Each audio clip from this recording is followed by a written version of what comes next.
Kirk, man, it's so good to have you here. I feel like we've done this several times in the past.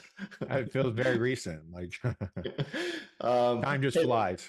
it does. I listen. The number one question that we get asked is how to perform better as an entrepreneur. It's the people on my team and each side of each one of my companies. We talk about this all the time. It's the people inside of the few companies that are in my advisory firm. It's the companies that we invest in. Everybody needs to perform a little bit better, both mentally and physically. And you always come up every single time. In fact, you met a bunch of good buddies of mine recently, and that was when we were sitting at dinner. Like that was one of the main questions that we were all asking. How Yeah. do I perform better? How do I get rid Yeah. of brain fog during the day? How do I think faster? All that kind of stuff. So I want to dig deep into that. But before we do, if it's okay with you, I want to go a little bit prior to that in your life. And I want to talk about your years in the SEALs, because I know that was kind of the impetus to a lot of what made you you, at least as you're in adulthood. You're a former SEAL, Yeah. SEAL Team 6, I think it was. Five. I'm sorry, Five. 5. Sorry, SEAL Team 5. That's a Uh, big difference. That's not just okay. one. So walk us through what it takes, because it's crazy to become a SEAL, or at least it used to be Yeah. very, very difficult to become a SEAL. You go through, I think, boot camp and then buds, and then all shit hits the fan, and only a few people actually make it through. So do me a Yeah. favor, let's go through. And by the way, when you're doing that physical, what it to take to get through physically, but what's it take to get through mentally as well? Because that's what's exciting for me. Yeah. Well, I think actually the mental component's a bigger component. And I think anyone would agree with that who's made it through SEAL training. In fact, uh, one of the most common pitfalls of people trying to go through buds is thinking that it's all physical and they're just going to go, they're going to get in the amazing shape.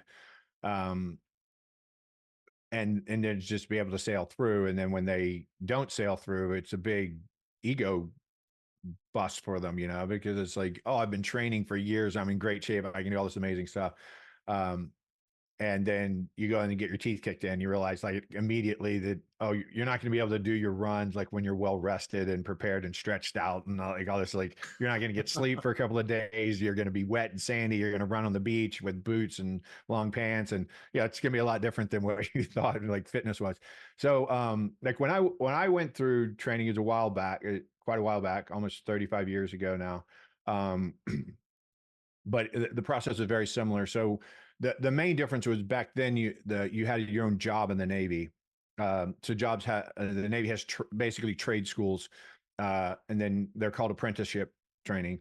And so you would go or an A school. So you would go in, like I went in to be a gunner's mate. So I had to choose a rating, it's called, which is like whatever, a trade. I had to choose a trade because I most likely wasn't going to make it through SEAL training. Not like 95% chance I wasn't going to make it. So you have to have a job for when you fail, they have a place to send you. So that's the way it went when I went through, because being a SEAL wasn't its own trade. It was like you were a gunner's mate, and then on top of that, you went through SEAL training, and now you're a SEAL.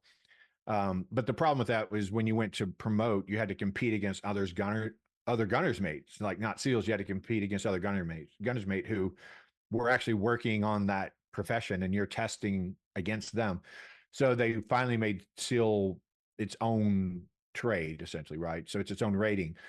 So now when you go through, you join to be a SEAL, and then you go through a special boot camp that's just for SEALs. There's an upshot to that, and that you get a lot more preparation because the people running that boot camp know what buds is like and they know where you're going. And so there's more training towards the physicality of it, and just like specifically streamlining you to be for that. Um, Huge benefit because most of us didn't really know what we were getting into. And to be clear, like when I went through SEAL training in 89 and went through buds in 89, no one knew what the hell a SEAL was. It's just like I went through because I'd watched a documentary that said it was the toughest training in the world, and I thought I was the toughest kid in the world, so I wanted to go do the toughest training in the world. And that was the whole motivation for doing it. I didn't even know what a SEAL was, honestly, myself. I wanted to go through their training. And so I did my A school, which was about 9 months. And then I went to buds. And when you first get to buds, there's like a pre-phase where you're just there with the guys getting ready to get into a class. And there's still like some final assessment of you, like whether or not you're ready to go into a class or you should go into a class. And that could be medical stuff. It could be legal stuff. It could be, whatever, administrative things, or your physical capabilities. So there's a little bit of a screening there. It depends on when you get there because the classes start every 8 weeks. So if you get there 2 weeks before a class, you're probably going to go into a class in 2 weeks. Mm-hmm. But if you get there 8 weeks before a class, your pre-phase is going to be like 8 weeks. So pros and cons of that. And then, you started, the numbers are a little bigger now, but when I went through, we started with about 180 guys and we graduated 28 of those guys. And the vast majority of people quit. There is quite a bit of failure, which was my concern. Like I never thought I would quit. Never entered my mind that I would quit. But I thought I could fail, and I could, because you failed any what we call an evolution. So any task, a run, a swim, an obstacle course, PT, a written test, like whatever. If you failed something, that was it. Like you get one chance, you failed it, you were gone. So the only real modification they've done now is they've changed it to where not everybody, but under certain circumstances, under certain extenuating circumstances, you can get multiple chances at certain pass fail things that Yeah. you drop on. And in a sense, you can argue that makes sense because, like, for example, the second week of training, you have to stand on the side of the pool, do a forward flip off the pool, swim to the one end and come back underwater. I'd say 80% of the guys there didn't know how to do a flip off the side of the pool, right? It wasn't something they'd done. But it doesn't matter. You can't come back up. So you do a flip off the side of the pool. No matter, you could belly flop facing the wrong direction. It doesn't matter. And then you have to orient yourself and go. Mm-hmm. And if you come up before you get there and back, that's quitting and you failed. And if you pass out, you fail. So we lost like 30 guys. And in one, I was like, I'm not really sure we screened well for like SEALs. I mean, that was just like, we're getting rid of people, right? Because there's too many people to train, so we're going to get rid of people. So, and some of those things, it makes sense. Some of it got exploited like any kind of opportunity like that. And, but it has its ebbs and flows. It depends on who's in charge. Like some leadership comes in and like, it's going to be like the old days. Like one of the guys I went through buds with came in as the master chief of first phase and he changed everything. It was like one failure, you're gone. Like just like when we went through. And they're still trying to catch up from that. It's 10 years ago because he failed so many people. It's a well-known phenomenon at Buds now. It's called the Lash effect because his last name was Lash, and it's like he just cleaned house. But what we talk about all the time in SEAL training, what the SEALs talk about all the time, like afterwards, it's kind of mystical. Like, why do some people fail and some people pass? Because there are a lot of amazing athletes and they seem like amazing guys, right? They've come through, they're like all American, everything. They're hard, like grew up on a farm, hardworking dudes, like whatever, and they don't make it. And then there's some tiny little dirtbag dude who's weaselly, has shifty eyes, doesn't seem to have any muscle on him. And you're like, how's this guy going to make it? And he makes it, right? And you just don't. So I think kind of the consensus is that if you people say it all the time, but if you really meant it, that I would rather die than fail, then you make it, right? I mean, and assuming you have the physical capabilities, there is some limitations to just people's genetics and how much people have trained over their lives and all that other stuff. And like some people just don't have the physicality to make it through, but it's not all that crazy. There's no one thing that's all that hard. It's just, it's a beat down. Like it's just a lot and it goes on for 6 months and it's a real big beat down. I lost 40 pounds in buds, which made me a much better runner towards the end, which was my biggest struggle. So that helped. Yeah, I mean, I really think it was just a couple of things. So me and the guy Lash I was talking about, we just had a conversation a few weeks ago about it. We were talking, I don't remember how we got on the topic, but we were just laughing about how when we went through buds, there were people there. We went through buds with people who knew everything about buds. They knew what every evolution was going to be, where every test failed, like every trick the instructors threw on you, like what day you did what. they knew it all, right? And they talked about it all the time. And me and my roommates knew nothing. Like we just came in and like, we're going to go where they tell us to go and we're going to do what they tell us to do. And that's it. Like we didn't care what they were going to have us do. And I think that was helpful. And I think you could apply the same thing to business, right? Because you build these big elaborate plans, they're never going to work. And you go, uh, when this surprise pops up, you're like, all right, whatever. Like this was what happened. This isn't where I thought I'd be, but this is what I'm going to do now. And I think that attitude's very, Right. instrumental to making it through. And then just that attitude that like, I don't care what happens. Like I'm not quitting. Like I'm just going to keep going. And if I die before I succeed, then I didn't succeed. But I'm just going to keep going until the day I die.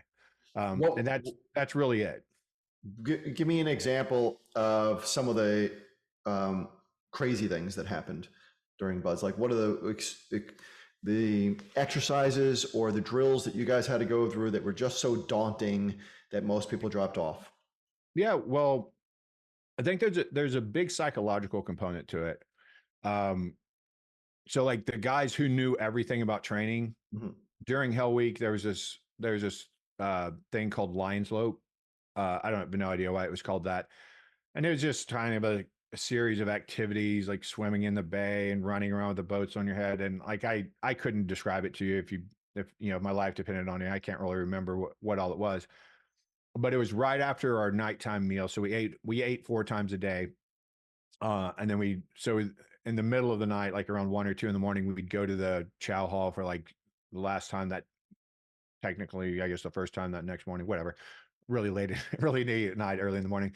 And then right after that, we started Lions Lope, and so we went over to like this big park in the base where it was all going to start, and like 40 people ran up to quit. And you know the way to quit is you have to ring the bell three times. Like they carry the bell around with them. You ring that 3 times and you quit. The whole class sings "Happy Trails" to you, and that's it. We never see you again. Um, and so all these people quit, and I like we had no idea. Like me and my buddies, we had a roommate. We had 4 people in the room, and so it's me, my buddy Lash, and a guy he went to high school with. So there was a tight connection. And then we had another guy there who had been to Buds before, and we Mhm. all looked up to him. He was older, he knew everything that was going on. He was in great shape. He was a total stud, and he ran up to quit. And we were like, "What are you doing, man? Why are you quitting? That doesn't make any sense to me." Um, and then it turned out to be, I felt, one of the easiest things we did. Like we were just cruising around. And I'm like, what were people quitting for? Um, but you know, I think a lot of it just mattered. What was your physical state when you did it, and kind Yeah. of how were the instructors doing it? So, you know, like I remember this one time we did this field exercise where we went out to this area called La Posta, and we kind of did these simulated, you know, we had Vietnam instructors in my day. So we did like kind of mock Vietnam kind of Mhm. war games out there for a few days, and literally probably slept about 2 hours a night. And not with a sleeping bag or anything, just like, you know, curled up like this against a rock and you get a little bit of sleep. Um, and so, you know, you come down, and we ran every day, and it was in the mountains. And so it was really hard on us. And it's a lot of rock. And so like your legs were just beaten up, and like we were just super fatigued and weak. And then at 4:30 the next morning, after we got back, we had a timed run on the beach that was at high tide. And so they build this berm to make sure that the tide never comes in. And it's like this 30-foot sand berm, and the water's going up against the berm. And so you're running on the side of the berm all the way down. And if you fail one run, you fail, Yeah. right? You're gone. And so I don't know. I think it was about a 3 mile timed run or something. And now, like you're always running in long pants and boots, but now it's high tide and you're running on the side of a sand berm, and you still have to run 7 minute miles somehow. Um, and of course, nobody nobody made it, but we all thought we were gonna. I mean, there are a couple of guys who made it, right? Because they run 4.5 minute miles regularly, so Yeah. they ran like 7 minute miles. But you know, the whole class basically got sent to the board and like threatened to be thrown out or whatever. That was a very intimidating event because I mean I don't remember ever trying so hard in my life to run that fast. Like I mean I literally had like snot coming out of my nose and like wheezing and everything. I was just going as hard as I could possibly go, and didn't come anywhere close to passing. And I remember in Hell Week, so you know Hell Week you go a week without sleep, which everybody thinks of as like the toughest thing there. I thought Hell Week was the easiest thing there because you couldn't fail. All you had to do was keep trying. And I was never afraid of quitting. I was just afraid of failing. And so I was like, oh, all I got to do is just keep going. So I do remember, and this is several times, there's a lot of amalgamations, I'm sure, of memories, but I remember, I remember running up and down these little sand berms, like, those ice plant berms you see on the beaches. And we're like running for miles, like probably 10 miles, just up and down these things with our boats on our head. And it's 2 or 3 o'clock in the morning and it's Thursday of Hell Week. We haven't slept at all in 4 days. And I remember feeling like I was going to die, like going, like I have to die soon because I don't know. Like, I don't know how anybody's body can keep going, Yeah. much less mine. Like, I'm like this big lug wrench guy. Like, I'm not meant for this kind of endurance training. And I remember looking down at my legs like I was watching a movie and just going, how are those moving? Like, I don't, like, I'm not moving my legs, but I'm still running. I don't know how it worked. And then there's things that are really intimidating, like super deep breath holds or long breath holds, pool comp where they're beating you up with all your gear on and you're having to put it all back on all through breath holds. I remember the first time we rappelled off a 60-foot tower and you have like this sit harness that you've made yourself out of manila rope and it's like, does not feel safe at all. And you're going to back off the 60 foot. You're like, oh, I'm going to die. And there were several times where I just thought, I'm really afraid that I'm about to die. I'm really concerned I'm about to die, but here we go. Like I'm going to die. This is how it ends, and fortunately, we're brainwashed and obsessive 18-year-olds because it'd be crazy for an 18-year-old to kill himself in training. But that was kind of it. But as far as like the training itself, it's really not that unsafe. I mean, people do die, but it's rare. I mean, it's rare. I mean, I think maybe we've had 3 or 4 people die in the history of SEAL training, right? Yeah. And that's like 50,000 people have tried to go through and 3 or 4 people have died. Like that's not crazy. But you have to laugh at this because I'm asking you to go deep in some of the shit you went through, and you're saying it's really not that hard. Meanwhile, you and I have had conversations, and you've told me things that I think that's amazingly crazy. And then you sit back and you're like people really don't. I'm only a few people died. Like, so it's hysterical that when you get through some kind of an obstacle like this, that your mindset changes to the point where you're hardened enough to think this is commonplace. I'll give you an example. You posted one of my favorite Instagram posts ever. Like you post what, once every quarter of a year? Like you post something about like that. Yeah, I'm really good with social media. Yeah, but I don't know why I'm not like a social media star.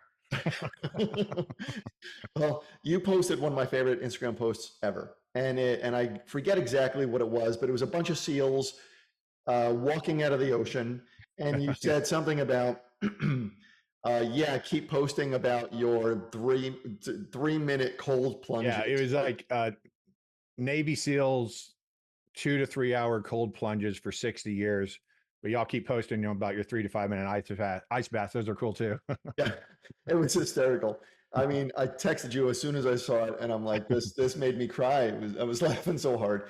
And we were talking not long after that, and you literally shared a story with me that I couldn't even talk while you were telling me. You told me about how you used to train underwater with your guys, and you would swim. I forget how long you'd swim, a half a mile or whatever it was, underwater in the icy cold water in order to practice planting or whatever. Yeah, combat swimmer.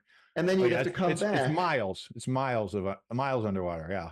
And then you'd have to come back, and then you'd figure out if it worked, and then you'd do it again, and you would do that all day long. And then, which by the way, didn't faze me much. You're a SEAL. I get it. You do crazy shit, and that's important for the world. But you're like, yeah, and my suit wasn't even a regulation suit. It was super thin. It wasn't the actual thickness that it was supposed to be. And it had an opening in it. So there was water in there. So I was So I'm just kind of cold adapted now, and you were so calm about it.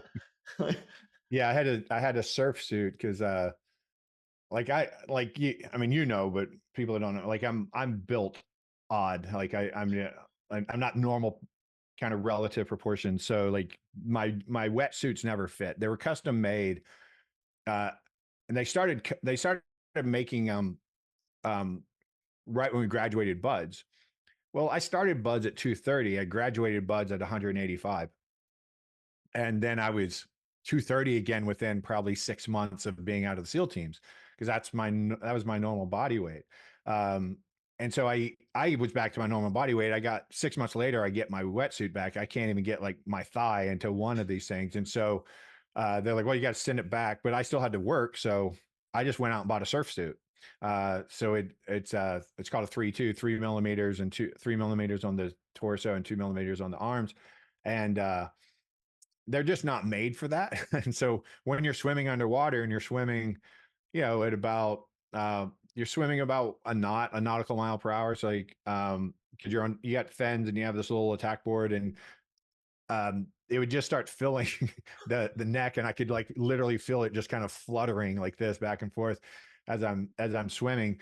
And yeah, the water was 37 degrees, and it was 2 to 3 hour dives, 2 to 3 times a day, 7 days a week for 8 weeks. And he did that multiple times per platoon. Yeah. And we were talking like, I don't get the cold baths now because like I sit in a cold bath for 5 minutes and like that literally doesn't phase me. And I'm not saying that to be heroic. I'm not like being tough about it. It's like, it's literally just like sitting right here. I don't get it. I'm like, I don't know this. And maybe I need to talk to Huberman. Like maybe I should sit in it for 20 minutes. I don't know, because it doesn't feel like anything to me. And that's Yeah. how we got in that conversation. I remember. And I was so Um, proud because I was telling you that I finally got down to 39 degrees for yeah. 3 minutes. For 3 minutes. I can't even say it with a straight face. I feel embarrassed, but that's pretty good for me. Yeah. Well, it's all what you're used to, right? No, it's Yeah. not what I'm used to. Um, Uh, hey, I'm gonna. You said something. You made a really great transition between SEALs and entrepreneurialism and some of the mindsets.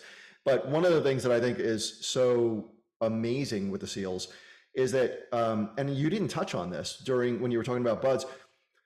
I think you told me one time, well, a long time ago, that one of the character traits of people who actually get through buds and make it all, make it from day one to graduation is their ability to work as a team. yeah. I mean, Yeah. and you emphasized how vital that was and how that was such a strong characteristic in every single person that was there. Yeah. Um, That was a big omission. You're right. That's definitely the most important part of being a SEAL. Like no question. I mean, everybody's tough, everybody's strong, everybody's athletic, everybody's willing to work hard. Um, but like every successful SEAL 100% puts the team above themselves. Um, people, people marvel about how people have, these battlefield stories you hear about this heroism of guys doing these amazing things, and people only focus it from a individual perspective. Like, why would anybody do, or how could anybody do that? How could you have the courage to do that? Um, but the truth is, when you're, you know, all of training and all the whole job is about protecting the guys on either side of you. He's like, I legitimately felt protective of every other guy, even if they were way better and way more experienced and like a better SEAL than I was still protective of that guy. And that's what you're doing, yeah, to get a little off topic, I know you know about some of the psychedelic work that we've done with the SEALs for the TBI stuff. right. Um, and I've experienced some of that stuff just as kind of like a screener. And I can tell you, when I did that with SEALs, it was a completely different experience than doing that with anybody else.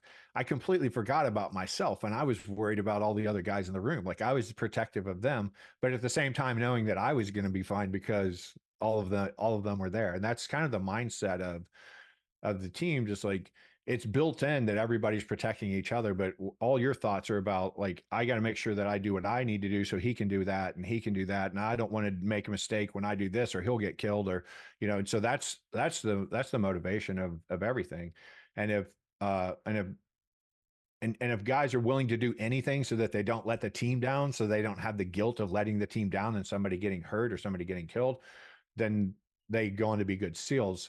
Uh, when guys go through SEAL training because they want to say they're SEALs and like put it on their social media and be cool guys or something like that, those people don't make it.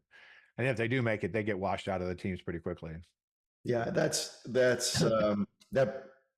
interesting. I want to just say something about that, and then I want to get into something that you just said. But what's amazed me ever since I've known you, which is years now, as you introduced me to other SEALs, they never introduced themselves as SEALs. Never once. Yet, I remember when I was in college, when I would go to bars, they'd wear shirts that said SEALs on them, or they would say they were in SEALs, it was all bullshit. Right. Like, I've never met a SEAL who actually opened up and said, "Yeah, this is my history." Right. Yeah. Uh, it drove my first wife crazy. I met her while I was a SEAL, and then we got married shortly after I got out of the SEAL team. So I went to functions with her friends. She was in grad school, and I went to functions with her friends while I was still a SEAL. Yep. And people say, "What do you do?" And I'd say, "I'm in the Navy." They'd say, "Well, what do you do in the Navy?" I'd say, "Whatever they tell me to." And then, of course, that kind of dries the conversation up. And she thought it was like the rudest thing in the world. But I'm like, I'm not going to run around telling people I'm a SEAL. That just, I don't know. It seems egocentric, egocentric, whatever the right word is. And plus, it's not anything I really want to talk about with most people, especially while at your job, because there's not a whole lot you can talk about anyway, and it's not a whole lot people understand. Um, but then I was the same way after I became a doctor. Like I felt like it was a snobby thing to introduce yourself as, I'm Dr. Parsley or something. Like I've never once introduced myself as doctor anybody, yeah. So I don't know. I think I think it's a misconception that I think most people would think that once you go through something like that, it would make you super bold and confident, but it's exactly the opposite. It's like if you do jujitsu or something, right? Before you start jujitsu, you think you can probably handle your own and you're fighting and whatever. And then you start doing jujitsu and you can't choke out a 120-pound girl. And you're like, all right, what the hell's going on here? And like, you get more humble, like the more you practice, the more humble you become. You're like, oh, wow. Like there's so much to this that I didn't understand. Like there's so many twists of fate that can, and the same thing, like being a SEAL, it's like, you think you're going to be like, I thought, oh, I'm going to go through the toughest training in the world and go, look, I'm the toughest guy in the world. And you feel like, you feel like a failure and a coward every day. Cause you're like, every time you finish something, you feel like you could have done better. And like, same thing with medical schools. Like, you think you're going to go this amazing school and do these amazing things and you're going to be this super smart guy. And then like you feel like an idiot by the time you finish. You're like, man, I feel like I barely got through and just, I don't know, just was incapable of achieving my goals at any time. Like every goal I set, I fell short of. And so I don't know. They've always been humbling experiences to me, everything I've ever achieved. So you're making a list, not just for SEALs, not just for you, but for pretty much everything, right? So yeah, like success in almost anything is about, or at least people who are successful are humble, persistent, and understand teamwork. Like everybody that I don't know anybody, at least at my level, who feels like they got there by themselves. But I know a lot of people who are just starting up who says, I do everything myself. Nobody could do this shit better than me. right. And then when you get up there and you realize how many times you've actually failed, Right. and you're so grateful for everybody around you, and you do more to protect them than anything else because you need them to protect you and your company. Yeah, exactly. Yeah. And yeah, I mean, I can remember in all of that, like, the other SEALs protected me when I was a SEAL. The nurses protected me in the hospital. When I was a young doctor, I didn't know what the hell I was doing, Yeah. but was supposed to be in charge. And I'm, running companies. It's all kind of the same thing. It's like, even working with private clients, a lot of times I have to rely on guys that I admire, look up to, that are way smarter than me about something. I'm like, hey, I have no idea about this. Like, can you teach me this? Um, yeah, and I think if anybody's honest, you realize that uh, probably most of us are good at about that much, and then you need everybody around you to be good at everything else. And like, I'm just good at this one little thing, Right. and I'm not even nearly as good as I would like to be at that thing. But like, this is the box that I live in, and that's the really only thing I should be doing. And then you really appreciate every employee and every colleague and everything else. It's like you realize it's how completely and I don't know how that's how societies were built, right? Is the whole idea of that everybody has an important role and you can't do everything. And that's why, if you got kicked out of your clan or your tribe millennia ago, you died within a few days because you need everybody. Yeah, that's how, you're right. That's how societies are built. That's how companies are built. That's how everything is built properly. And then, in my opinion, at least, the downgrade of anything is when you shift away from that and you get somebody with an ego. And the Oh, for sure. person with the ego then tries to say, this is how it has to happen. And then they Yeah. try to take responsibility for the good things instead of giving, praise to other people Yeah. around them when the good things happen. So it is a great life lesson. But I want to go into the productivity aspect of this. And so you're not just a doctor, a medical doctor, but you were a medical doctor for the SEALs. You Yep. you were a performance expert for the SEALs when they were going through all the shit. It changed them, right? It changes their brain chemistry. PTSD I don't. What is the percentage of SEALs that get out or military that get out that don't have PTSD? It's got to be very small. Yeah. I think it's almost non-existent.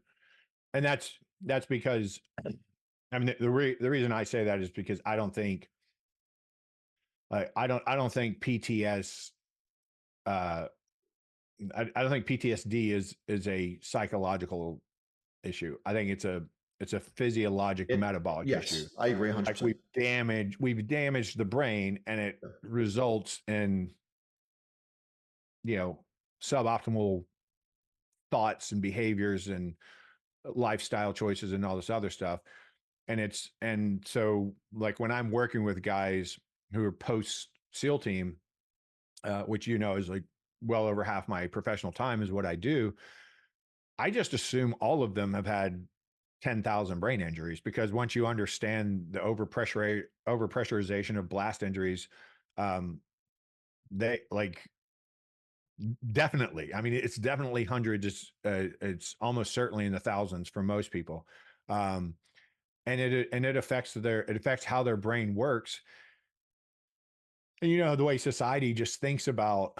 Uh, I mean, it's getting better, and it's probably going too far the other way, honestly, right now. But for a long time, it's just like, well, just suck it up. It's just an emotion, it's just a feeling, it's just a thought. You just got to pull yourself out of it or whatever. Yeah, But the broken organ is the brain, and then the organ you're trying to repair is the brain, and the organ you're trying to use to repair the brain is the brain. That doesn't make any damn sense, right? It's like you can't fix the broken thing with the broken thing, right? So you have, like, somebody from externally has to come out and say, well, their brain has sort of malfunctioned in this way and caused these results, so let's bolster against those results and try to make everything normal again, so that your brain has the opportunity to repair, right? right. uh, Yeah. and So you I don't know if use. that was the point of the comment. I think the I PTSD understand. was maybe a tangent, but No, no, yeah. it's not. It actually was a perfect transition because what I was Oh, going into is you use the word blast, which I don't think everybody understands, but the SEALs in any military, they're right next to guns on a regular right. basis. So they have that physical trauma every single time a weapon goes off. Now, translate that into what entrepreneurs go through, what everybody goes through: stress, lack of sleep. These things cause similar, not the physiological trauma of a blast, but a similar result inside the brain where there's trauma. And then but it's not just for a short period of time. It's not just for the years they're in military, it's for their entire lifetime, and it's cumulative. And then Right. that's screwing us up from slowly screwing us up from making the split second decisions necessary or to be able to handle the stress. And then over time, 3, 4, 5 years or more, you believe that you're optimum even at your stupidest. Meanwhile, Right. if you were to take a time machine back and go to your 25-year-old self or whatever, you'd be like, I should be so much smarter right now. And that's what you find when you do reverse a lot of the symptomatology. So to your point, um, you could go into medical textbooks and look up the symptoms of PTSD and look at the symptoms of chronic sleep deprivation, and then look up the symptoms of ADHD, and then look up the symptoms of chronic anxiety. They're indistinguishable. They're all the same symptoms, right? Yeah. So all those behaviors are there, and when you repair those behaviors, to your point, once you help people repair those behaviors, then the light bulb goes off and like, oh my God, I can't believe I was functioning like that for so long. And I thought that I was fine. Sleep is a great example. Like the number of times I've had someone tell me that they only need 5 or 6 hours of sleep and they're great and they feel fine. And I know they're not, but they're not being dishonest and they're not being braggadocious. They really think that's true. And the research bears that out. Your self perception, your awareness of your own performance goes away as your performance goes away, no matter how that happens. So whether it's a brain injury, because brain injuries lead to hormonal dysregulations, sleep deprivation leads to hormonal dysregulations, anxiety leads to hormonal dysregulations. All those hormonal dysregulations lead to behaviors like ADHD, right? And ADHD is could also be called entrepreneurship, right? It's like that's Yeah. just the way the world goes. There's so many damn things to think about at all times, and you never have enough time to think about any of them or process any of them or handle any of them as much as you would like to. And so you're always scattered, and there's always something else begging your attention, and that's kind of like the symptoms of ADHD. And so all those things are so similar. And yeah, but sleep's a great example. If you sleep adapt somebody, so it means you like let them get as much sleep as they need for a couple of months, and now they're sleeping 8 hours every night and they're waking up without an alarm clock. If this is somebody who's been saying, for 5 years I've been sleeping, or 10 years I've been sleeping 5 hours a night and I feel fine, I feel great on that. Yeah. And then you sleep adapt them and like, oh my God, I feel so much better. Now I get it. It's like colors are brighter. I understand speech more. My emotions are more settled. I can think clearly. I didn't realize how bad I was. And then you short sleep them. You have them sleep 6 hours a night instead of 8. And then you test them on any task. It'd be something that they're great at, something you're just teaching them at. It doesn't matter. And they'll do poorly. And when you ask them, how did you do? They say, I think I did fine. Or no, they say I did poorly because I was sleepy, right? Yeah. Like I didn't get enough sleep. So I didn't do as well as I usually do. And then you do that day 2, they'll say the same thing. And day 3, maybe they'll say the same thing. But by day 4, 100% of people will say, I'm totally adapted to this 6 hours, and I think I've done as well as I've ever done. And then you show them the research. It's like, nope, you're still declining at exactly the same rate. You're still getting worse. And they'll argue with you and say, no, I know I feel this. And one of the primary reasons is because stress hormones increase. Yeah. And and when we're under stress, like we think we're better because we're hyper vigilant. And so we think we're paying attention and we think we're thinking fast. Well, you're kind of thinking fast, but you aren't thinking completely, and you aren't thinking like linearly. And so you have scattered thoughts. So it feels like, but when you're in fight or flight, which is maximum stress hormones, your ability to think is almost gone. And that's designed into the animal model. It's like we want to be that way because you just want to react. You want everything to be reflexive. You got to get away from the tiger. You got to get away from the guy shooting the gun at you, whatever. It's like you've got to get out of the situation really quick. And if you take time to think about it, that's too long. Yeah. And so as our stress hormones build up, we feel like we're doing better. So if we have brain injury and our brain's not working well, we start developing anxiety because we know we realize our brain isn't working well. And when we develop anxiety, our stress hormones go up. And then after a while, we think we're doing great because look how fast my brain's going. I can't think of anything for more than a millisecond, but man, I'm really going and I feel energetic and I feel alert because I notice everything around me. That's because you're perceiving everything around you as a threat, right? Or if you're chronically sleep deprived, your stress hormones are up.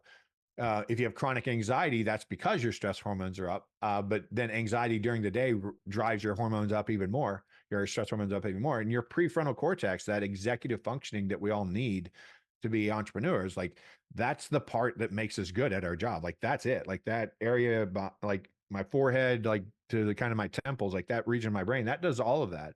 Problem solving, planning, predicting the future, predicting the likely consequences of the Actions. options we have to act, all of that. And so, yeah, I mean, I don't put, I mean, I work with private clients as well who almost, I don't think any of them have ever been military people. But they have all the same problems as the SEALs, right? And I end up doing very similar things to help them out because it's the Well, same type of and physiological breakdown.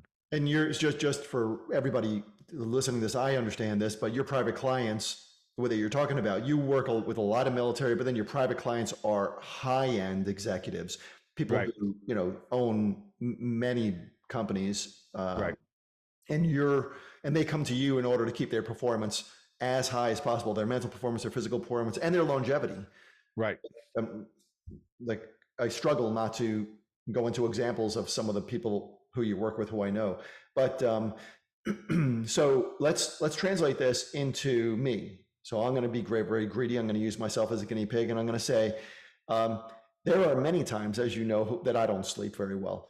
Right. And I'll go through a night and I'll wake up several times just because I'm thinking, right? And I'm thinking, and I'll roll over, and and my solution sometimes, which you've laughed at, and I appreciate if you don't laugh at me in public about this, but my solution sometimes is I'll roll over and I'll read a little bit, Yeah. and which is probably the worst thing to do because I'm putting more thoughts into my head, but I'm stopping the business thoughts, or I'm stopping the stressful thoughts, and I'm replacing them with an adventure book that I'm reading or something like that.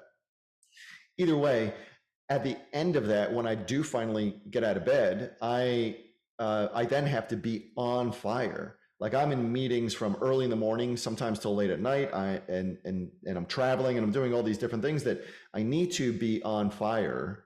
So sometimes, like I'll have that cup of coffee in the morning, or I'll have something that will keep my brain a little bit more on fire. Now I'm very grateful that I am highly caffeinated by nature. Like I just normally am like this. So one cup of coffee for me is wildfire.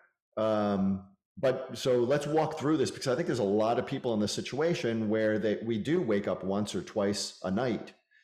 So it's not an uninterrupted 8 hours by any means. Right. But we still have to be on fire. So there's a transition between adapting, getting to yourself where you're sleep adapted, and I got to perform. Like I'm building things Right. that people rely Right. on. Yeah.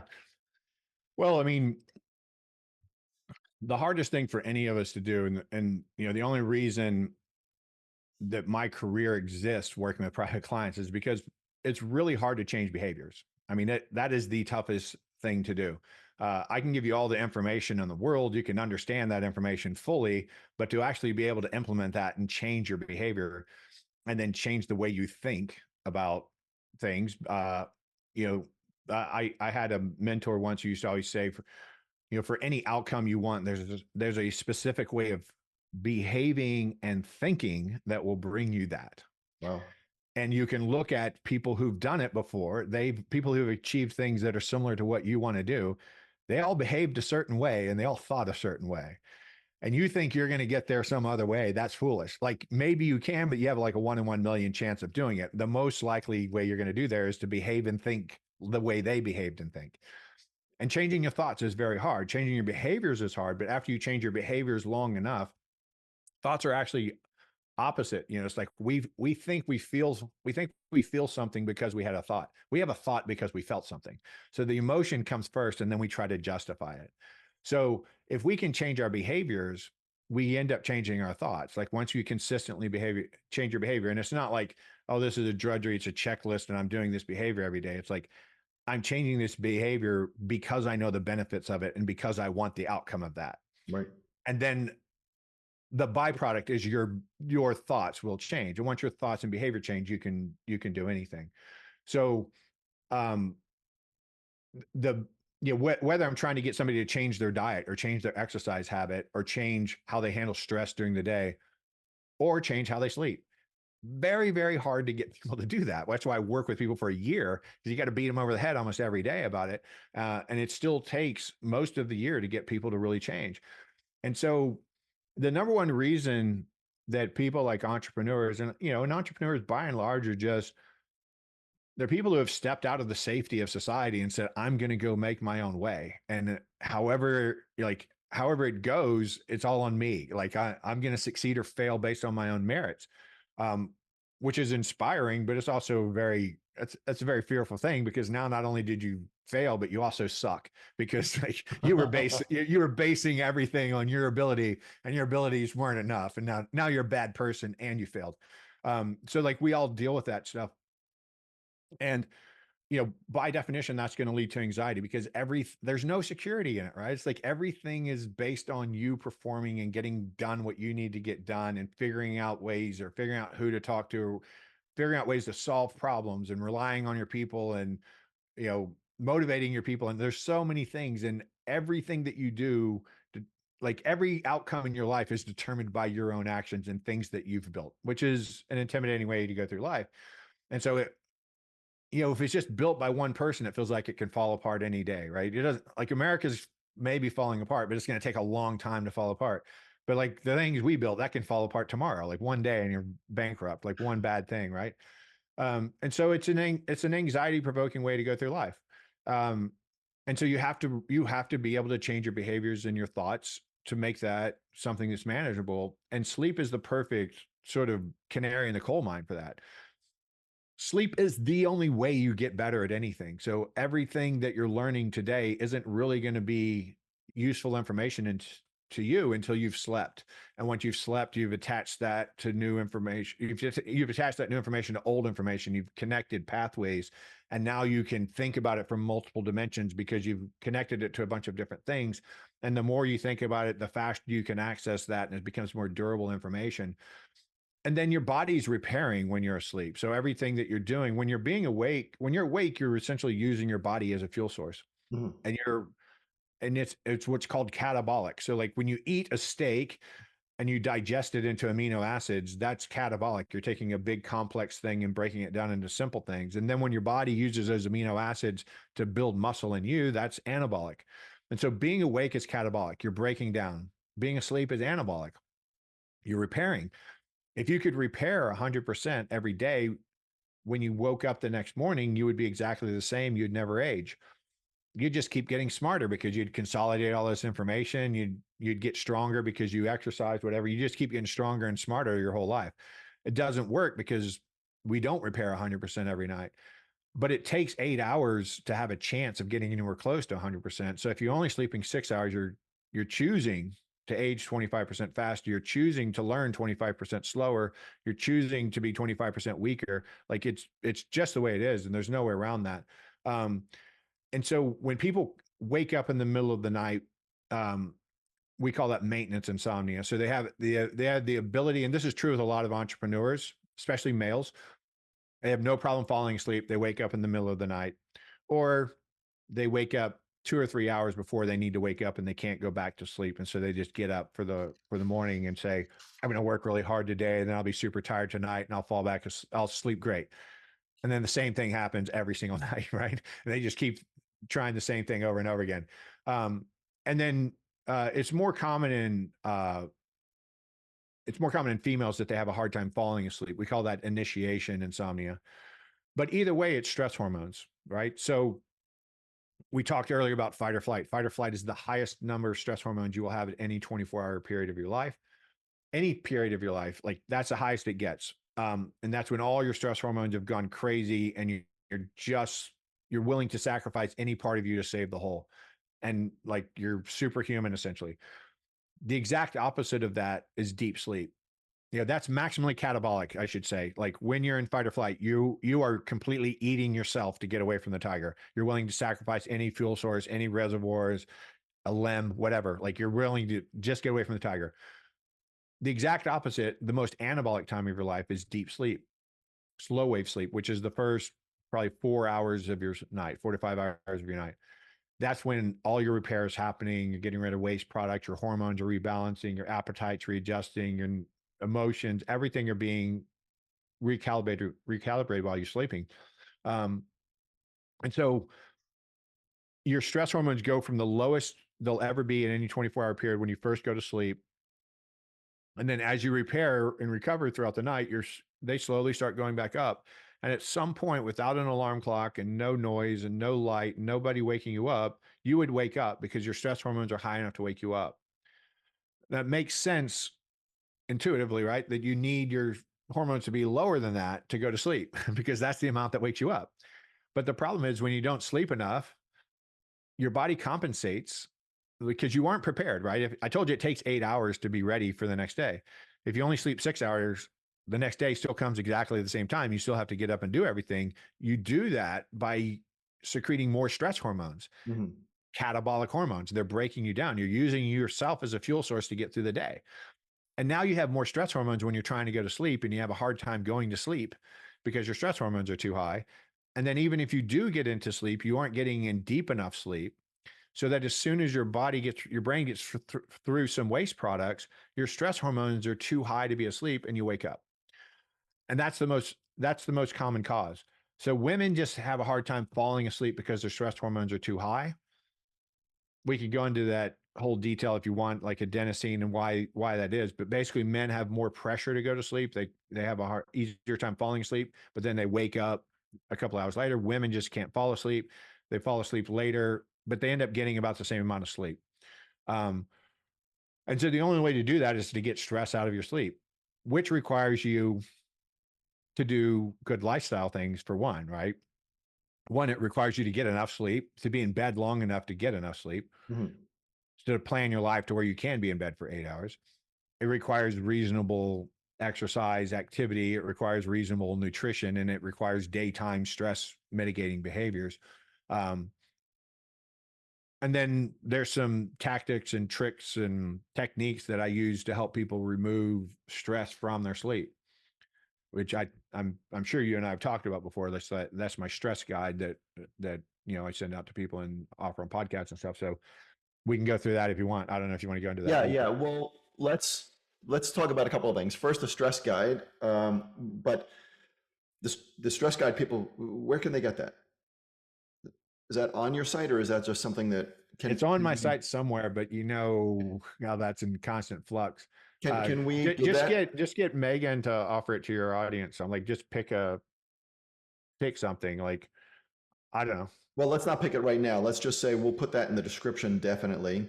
And if anybody's watching this on Instagram or TikTok or any of the other platforms that don't have a good enough description, just jump over to YouTube, and in that description, I'll make sure that we put a link in there. And it might be docparsley.com/stress. Okay. It might be, but I'm not 100% sure. And if it's not, then we'll have it. My team will figure it out. And if it is that link, we'll put it in the description. If not, we'll put the right one in the description. Okay.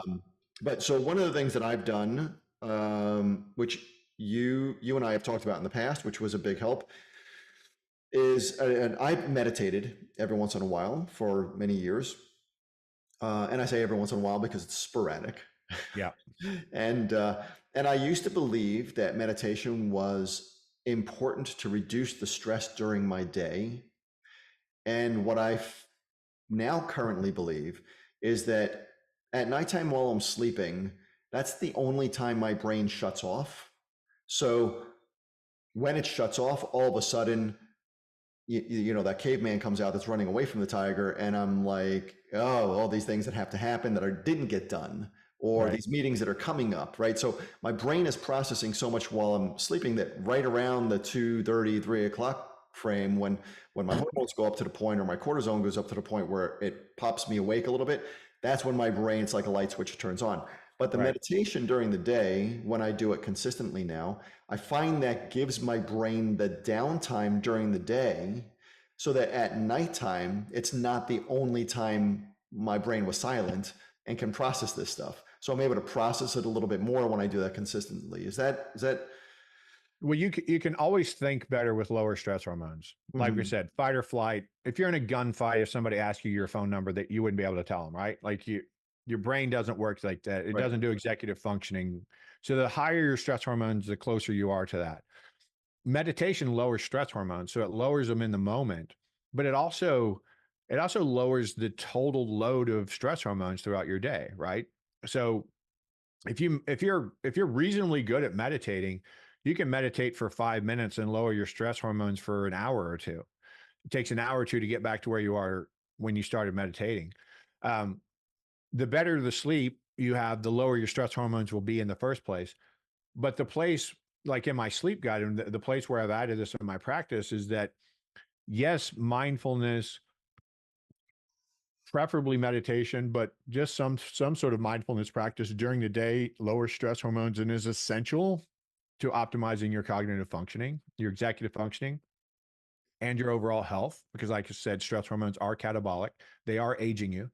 Um, but I add meditation to sleep. So, in my stress guide, I cover you have 8 hours blocked off to be in bed, and you're either sleeping or meditating because the next best thing to sleep is meditation. And the way you get yourself able to meditate instead of worry about it is you have to have some sort of list that is complete, that you've made yourself, that has everything that you're going to worry about tomorrow morning. Everything you need to do and everything you're going to worry about is already on the list. There's no sense in tackling it right now, because right now what you're doing is preparing yourself to handle the list. And if you start handling the list before you're prepared, that's just a stupid decision, right? So when you wake up in the middle of the night, instead of reading to distract yourself from your thoughts, you meditate. And anytime one of those thoughts pop in your head, you go, that's on my list. I'm going to handle that tomorrow. I'm going to get back to meditating, because the next best thing to sleeping is meditation. If you're really good at meditating, you can get into a theta brainwave state, which is a deep sleep brainwave Mhm. state. It's not exactly the same as being asleep, but it's the next best thing. So if you go to bed and you're saying, like, no matter what, I'm getting to bed at 10 o'clock, and no matter what, I'm not getting out of bed until my alarm clock goes off at 6 a.m. and I'm going to be in bed for 10 or for 8 hours. And I don't ever look at the clock and I don't ever know what time it is. It doesn't matter. It doesn't matter what time it is, because I'm not getting out of bed until the alarm clock goes off at 6. And so if I wake up, I'm just going to meditate. And if my alarm clock goes off 15 minutes later, whatever, I got 7 hours and 45 minutes of sleep, I got 15 hours of meditation, I'm ready to handle my list. Mhm. If I wake up at 2 in the morning and I start meditating, I'm going to fall back asleep before my alarm clock goes off. I don't know when, but I don't care either, because the next best thing I can be doing is meditating. And so even if I got 4 hours of sleep and 4 hours of meditation, I'm way better off than if I just got 4 hours of sleep. Yep. Way better off. I'm not as well off as if I would have gotten 8 hours of sleep, but I'm way, way better off getting just meditation and sleep. And if I sleep an hour and meditate an hour, and sleep an hour and meditate, if I just don't care, if I just go, hey, this is the next best thing, eventually you start sleeping all through the night, Yeah. like, because you get the stress out of your sleep. But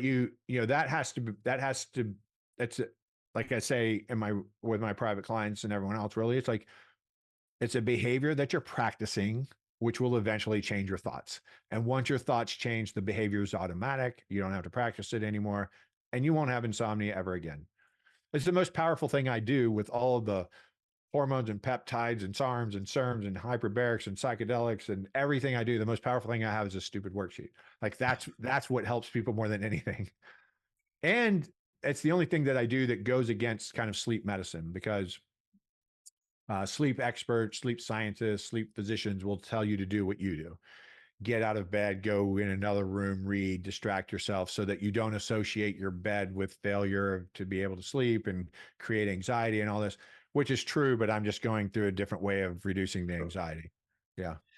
Yeah. And you explained to me a long time ago, and this is not this is an exercise during the day. It was a breathing exercise that you learned in the SEALs, right? Was it box breathing, or is it Box breathing. Yeah. but before you go into how to do it, um, like, give a scenario, because my understanding, if I remember our conversation right, it was like, listen, if you're a SEAL and you're in a gunfight and you all of a sudden, duck behind a barrier so that you don't get shot, you've got to be calm and focused enough to be able to pop up and take that shot and be deadly accurate. And you can't do that in the state you're in. So you need an exercise to be able to very quickly get you back focused and put you back in control. And it's got to take a very short period of time so that you could be effective. And so, Yeah. and I think you described the box breathing. Well, so really what it is like when you get in the gunfight, you know, that's I mean, obviously if you're in a war, it's wrong to call it a rare event, but there's thousands of hours of practice before that gunfight happens. So you can reduce your stress while you're in a stressful situation, but the ideal thing, which the SEALs take too far, all right? So I'm going to preface this by saying we reverse the autonomics in SEALs to where the most cognitively calm a SEAL is when he's in a gunfight. But then when he's sitting on his couch on a Sunday and there's nothing going on, he's crawling out of his freaking skin, anxious and stressed out. So we go too far in the SEAL team. So we don't want to go that far. But the concept is, and where we figured this out, a guy named Eric Potterat was a psychologist that worked with us, and he's the one who figured this out. We do something called CQC, close quarter combat, and that's basically what you see in the movies of like going into rooms, one guy going left, one guy going right, everything being choreographed, and you clear an entire house, you shoot the bad guys, you don't shoot the good guys, whatever it is, the objective. And you have to be thinking because every house is different. In every room, there's different obstacles, there's different people, there's a different scenario. Maybe all the hostages are in that room. You don't want to just run in and start shooting everybody. So like it's a constant thinking with this choreographed component, with the idea that it's also deadly and you're going to be shooting people if you need to, right? So it's probably the most complex thing humans could do, I would think. You know, it's so many levels of attention and performance, and it stresses people out to learn this, right? Because not only could you get your buddy shot, you could shoot your buddy, right? If you don't do things right. And so it's a very dangerous environment to train in, and it's even a more dangerous environment to be in. And um, we studied people's heart rate variability while they were training, their heart rate and the heart rate variability, and we have oversight. So like the instructors all stand on like an elevated ceiling outside of the room. There's no roof on these rooms, and you're watching everybody's performance. And there's cameras to track people's performance in the higher tech houses and all this other stuff. But you can see performance decline as heart rate goes up and heart rate variability goes down. So the more stressed you are, the faster your heart rate goes. The more stressed you are, the less variability there is in your heartbeat because your stress hormones are driving your heart rate.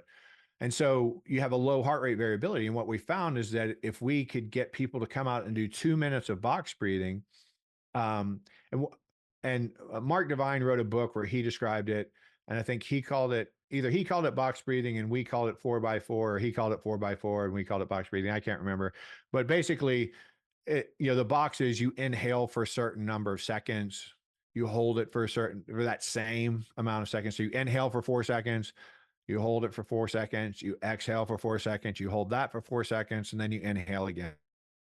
So that's the box. And it can be 2 seconds, 4 seconds, 8 seconds, and like depends on what you're doing. Like if I'm doing that sort of as a meditative practice, it's like 10 seconds, because I'm laying down and I'm comfortable and I'm not stressed. And so like, it takes a long time. If you're in a, stressful environment, yeah, 4 seconds is probably about what you're going to reasonably get. And what it does is it decreases sympathetic tone, we call it. It's like the stimulation of the sympathetic nervous system, and we're increasing uh, the parasympathetic. So we're just making you more calm. Did that mess up my microphone? No. Did it? Okay. No. And so what we found is that not only could we predict before they even went into the house who was going to do poorly and who was going to do well, but based on the heart rate variability, but we could also then change their heart rate and heart rate variability in 2 minutes and then predict that they will do better in the house, and they will do better in the house. And then of course, the more experienced they are, like I said, the guys who have been in the SEAL teams for 10 or 15 years, they've already completely reversed it. So like, they're calm as cucumbers, calm as Hindu cows, whatever. Like when they're going through the kill house, they're just like this is this, the calmest point of my life.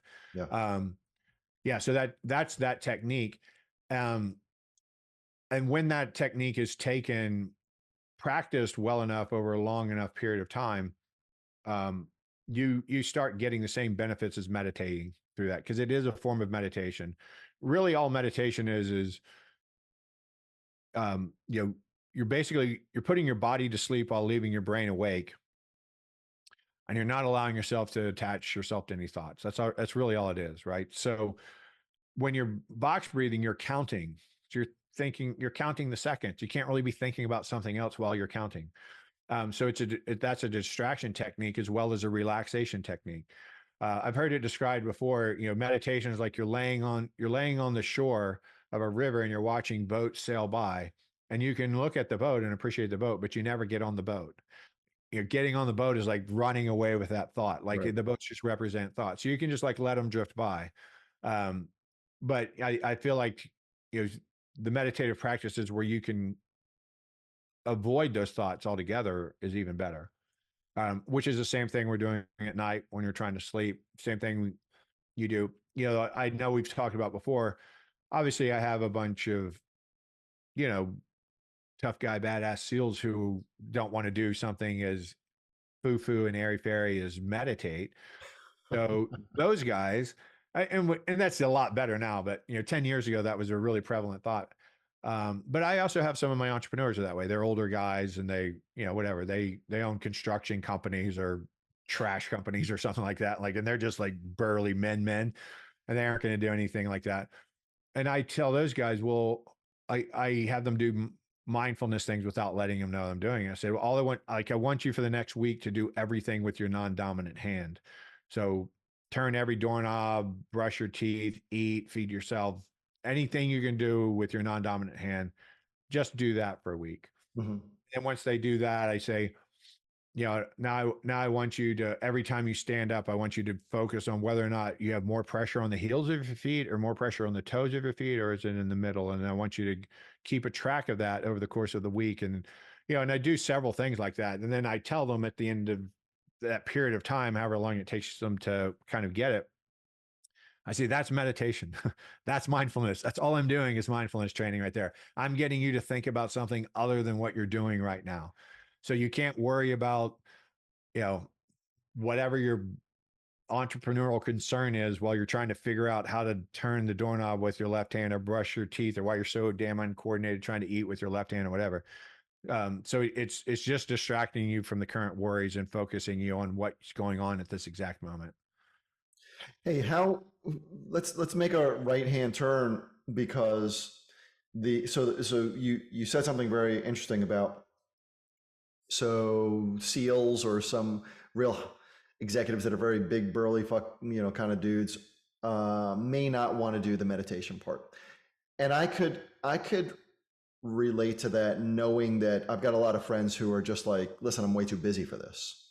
So it's Right. not that I don't believe in it. It's that, Right. yeah, that's great, but it takes up a lot of time. So Right.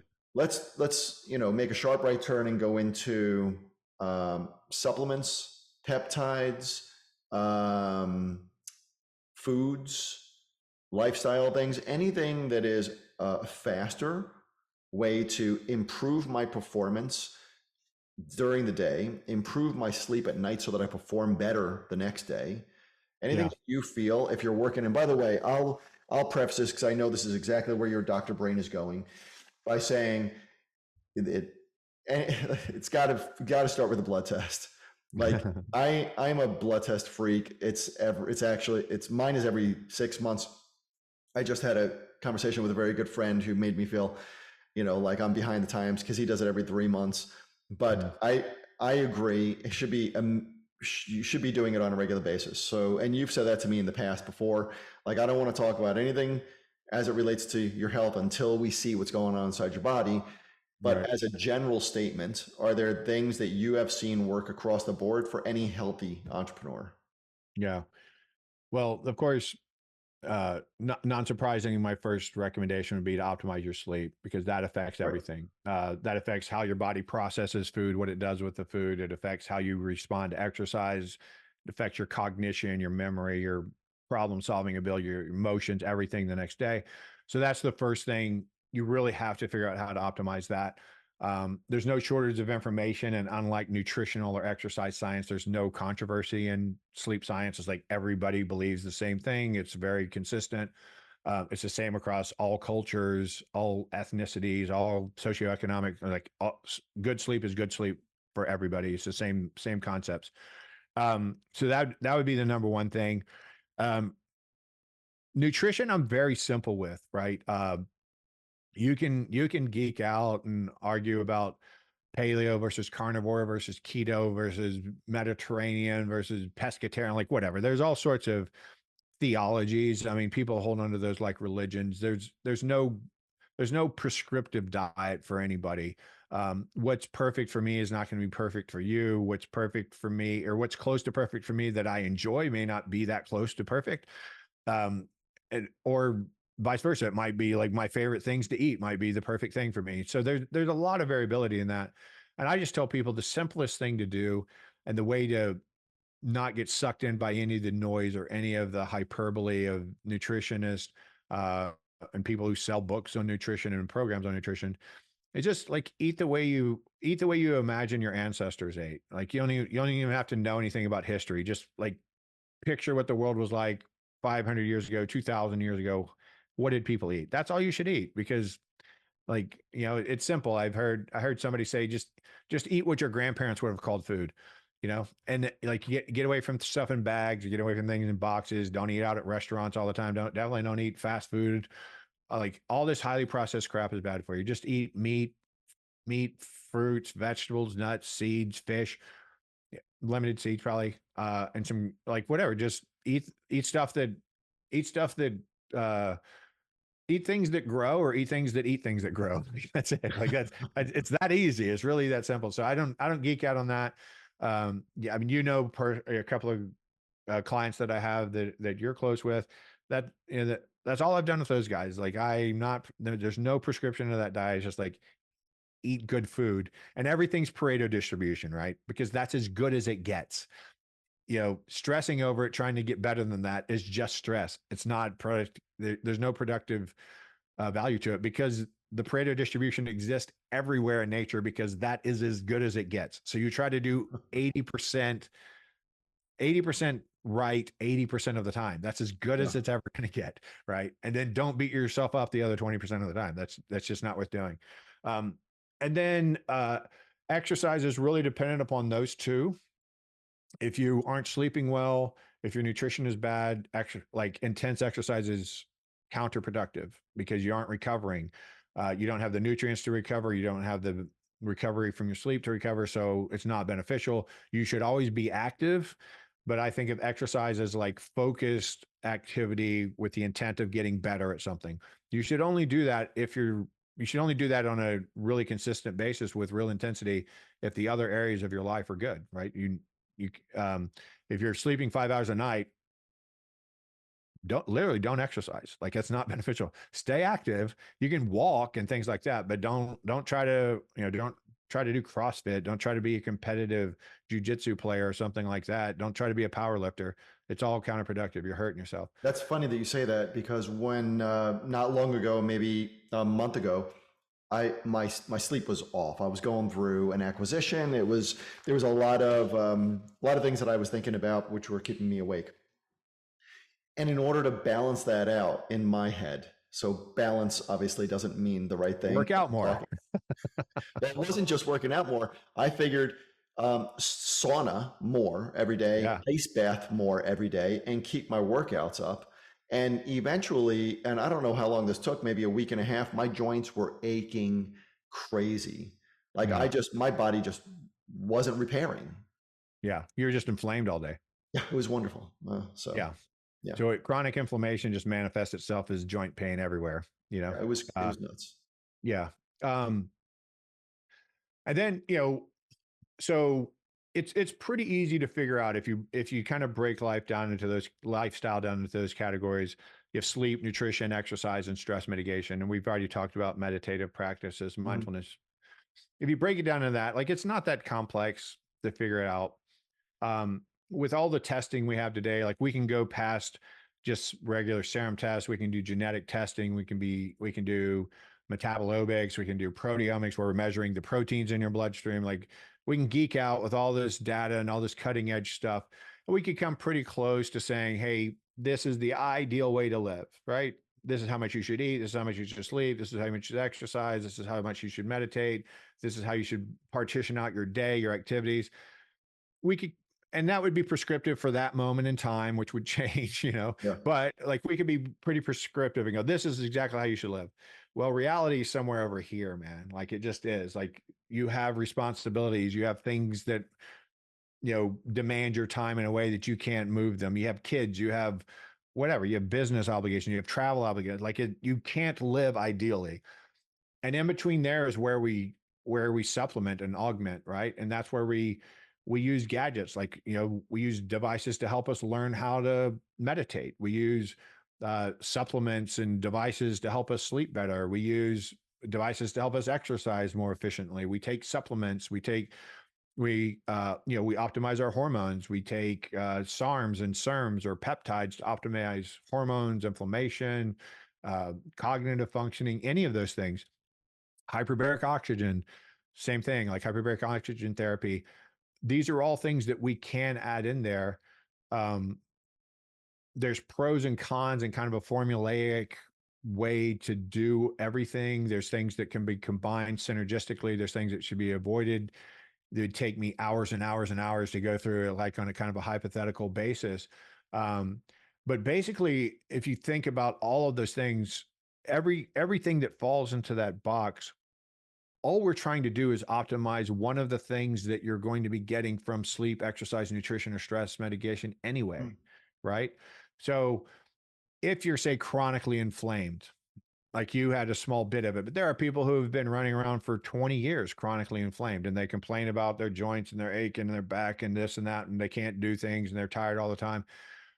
Well, we can improve their lifestyle, but maybe we get them, pretty close to ideal, and they still have a lot of pain. Well, there's peptides I can give you that will decrease your overall inflammation. Mhm. If you have a lot of brain inflammation and it's affecting your cognition and your hormone production, there's peptides I can give that will help with brain inflammation that will subsequently improve your hormones and your cognitive functioning and all this other stuff.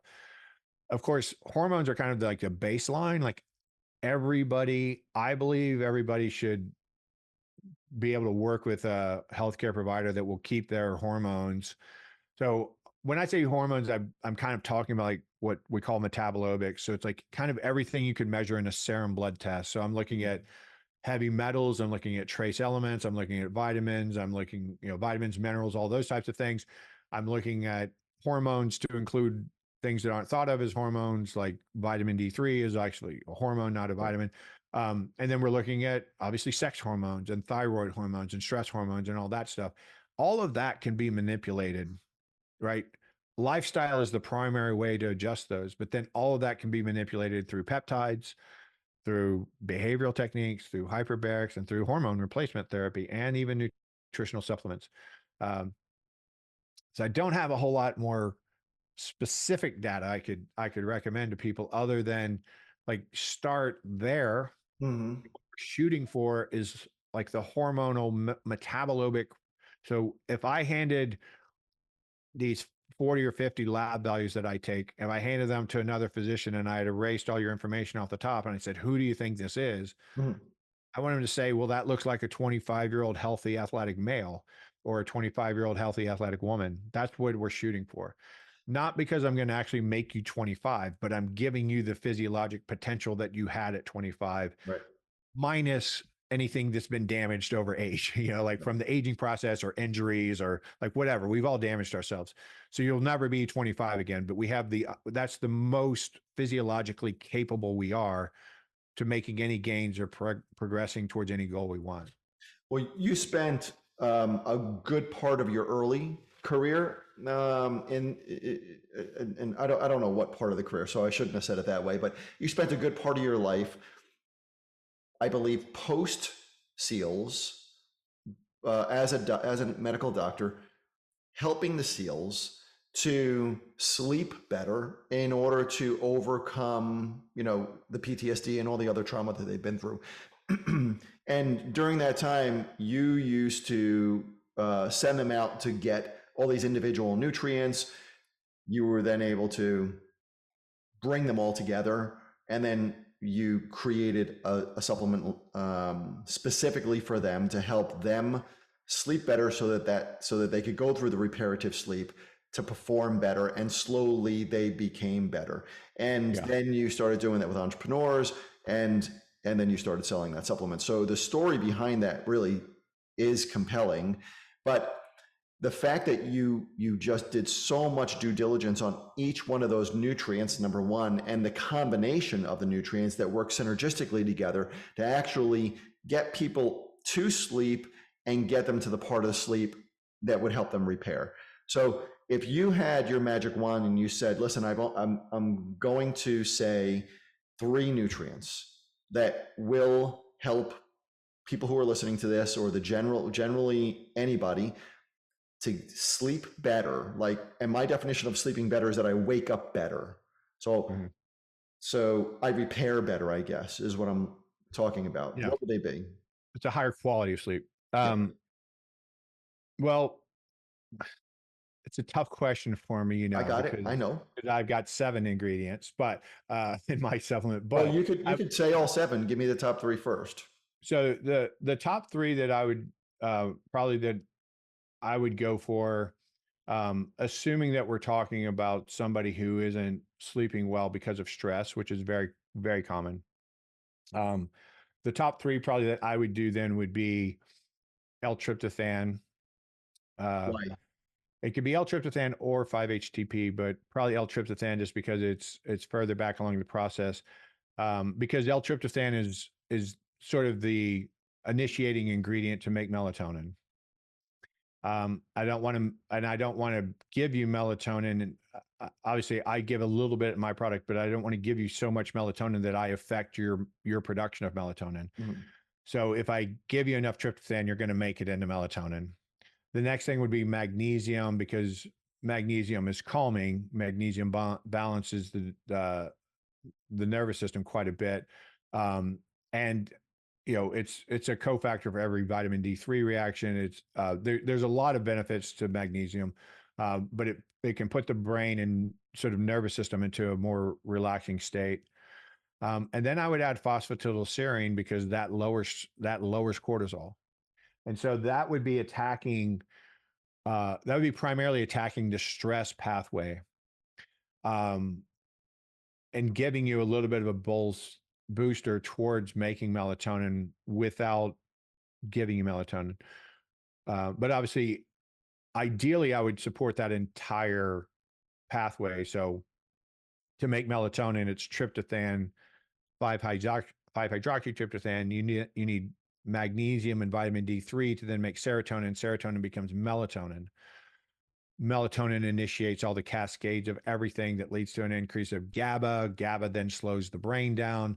Uh, and then you're on your way to feeling sleepy. Stress hormones get in the way of that. So, like, obviously, what's in my product: tryptophan, 5-hydroxytryptophan, vitamin D3, magnesium, a very, very, very small dose of melatonin, GABA, phosphatidylserine to lower the Cortisol. stress hormones, Yeah. and then L-theanine seems to increase the efficacy of GABA, because GABA doesn't cross into the brain very well. So the L-theanine is kind of a way to optimize the function of GABA in the brain. And so we're talking not just falling asleep, but staying asleep, because Yeah. where I'm having the challenge is I want to make sure I'm in the right phase of sleep for full mental and physical recovery. And I think that, I mean, there's cycles to that, right? I go through that multiple times during the night. Yeah. Well, I mean, your downfall is that I know what your problem is, because I know you well enough. And your problem is you aren't doing the stress behavior reduction. Um, but yes, when you go to sleep, you know, there's the circadian alignment that makes you feel sleepy. Mm. And then there's the adenosine buildup in your brain that causes the sleep pressure. If you're really active, if you work really hard, you build up a bunch of adenosine, and you're probably going to be able to go to sleep even though your stress hormones are high. However, the first sleep cycle that you go is mainly deep sleep and a little bit of REM sleep. And when you go into deep sleep, what happens is the lymphatic system you've probably heard of opens up pathways for the CSF, the central cerebral spinal fluid, to flush the waste products out of your brain. Once the waste products are gone and the CSF is flowing, you can increase nutrients in your brain, and you can start sort of regenerating the nutritional storage and getting rid of any waste products that could be inflaming or being irritating to your brain tissue. Your hormones start re-regulating. Um, when your sex hormones, anabolic hormones like testosterone and things drive up, that drives stress hormones down. Um, and so your stress hormones are super low. You're in a very anabolic state. That last, uh, a sleep cycle is somewhere between 90 minutes and 120 minutes.